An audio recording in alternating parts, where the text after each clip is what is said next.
Et bien justement, ça c'est une super question et je te réponds en images. Et d'ailleurs, ça c'est vraiment top. On sait que quand les chalutiers lancent leur filet, parfois on n'attrape pas toujours ce qu'on veut. Et maintenant, il y a des pingers, des pings. En gros, ça repousse les cétacés avec des ultrasons pour essayer de faire au mieux vraiment.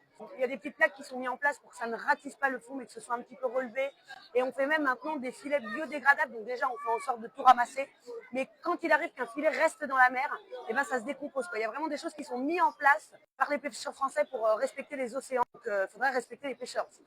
Un sommet sur l'intelligence artificielle et l'intelligence artificielle s'invite dans l'univers de la Ouais. pêche. Le projet Game of Thrones, là, Exactement, ouais, et des micro-caméras qui vont permettre aux pêcheurs de la passerelle d'identifier les espèces, voilà, les espèces exactes qui sont présentes dans le chalut et éventuellement de libérer les espèces qui ne sont pas souhaitées, qui ne sont pas souhaitées. Ouais. L'intelligence artificielle est aussi Alors, au service et de le la plus pêche. fort aussi, c'est la détection de l'ADN des poissons d'une certaine zone dans la mer pour déjà identifier quelles espèces il y a à cet endroit-là, à ce moment-là.